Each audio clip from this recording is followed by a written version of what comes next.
लाजवाल इश्क जैसे बेहुदा डेटिंग शो की मुखालफत में आवाज़ों का उठना इस बात का सबूत है कि अभी हम में कुछ गैरत मौजूद है, लेकिन पैमरा का ये कहकर पाबंदी ना लगाना कि हमारी दस्तरस से बाहर है, क्योंकि ये एक यूट्यूब का शो है, गलत है। हुकूमत की दस्तरस से कुछ भी बाहर नहीं है। बस आप लोग इसकी मुखालफत में आवाज़ें उठाते रहें, जिस प्लेटफॉर्म से भी आप उठा सकते हैं। और दूसरा ये कि इसको लाइट मत लें। हम लोग ख्वाब गफलत के मजे ले रहे हैं, लेकिन हमारा दुश्मन आलम कुफर पूरी तरह बेदार है। वो हमारे रोशन माजी से खाइफ हैं। वो नहीं चाहते कि हमारा नौजवान बेदार हो और अपने रोशन माजी से जुड़े।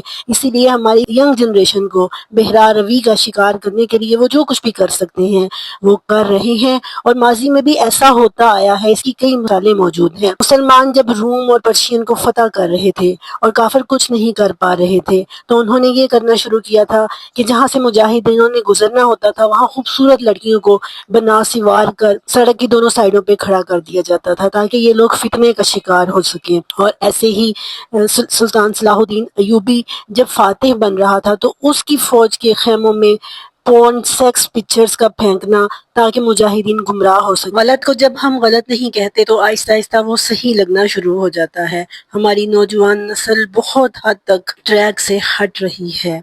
सोशल मीडिया, हर वक्त फ़ोन और इंटरनेट का इस्तेमाल, पहले ही हम परेशान हैं। मज़ीद अपने आप को परेशान होने से बचाने के लिए ऐसे बेहुदा प्रोग्रामों के ख़िलाफ़ आवाज़ उठाएं, और जिस प्लेटफॉर्म से भी आप उठा सकते